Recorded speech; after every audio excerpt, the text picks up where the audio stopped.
আসসালামু আলাইকুম গাইস, সকলকেই আজকে একটা কথা বলবো।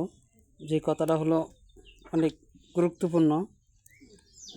যেরকম মনে করেন আমরা ছোটোকালে আমাদের মা বাপ আমাদেরকে খুব শখ করিয়া আমরা বলতাম মারে বাপেরে যে আম্মা তুমি খাওয়ায় দাও।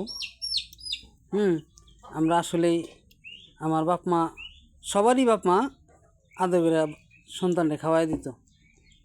এটা কিন্তু আমরা আসলে খাওয়াই দিতে পারি না, কারণ আমরা অনেক নানের কাজের ব্যস্ততা মেটাতাই দাঁড়াতাই বিভিন্ন জায়গায় জায়গা। এই যে মনে করেন আজকে আমি পরশু দিন বাড়িতে আইছি। আজকে আমার মেয়েটা খুব অসুস্থ ছিল, তারপরে আমি বাড়িতে আইছি।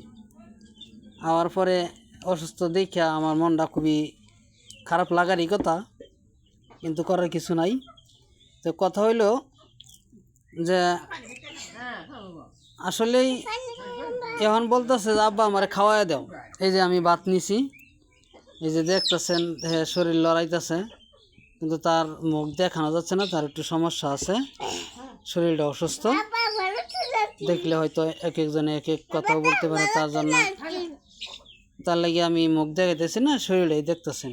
এই যে ভাত দেখেন কইতেছে, কয়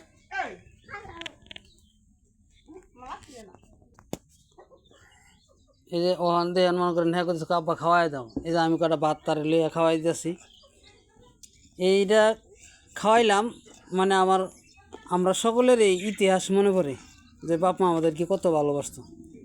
আর আজকে আমরা বাপ মারে অবহেলা করি, বাপ মারে দেখতারি না, খাওয়াইতারি না।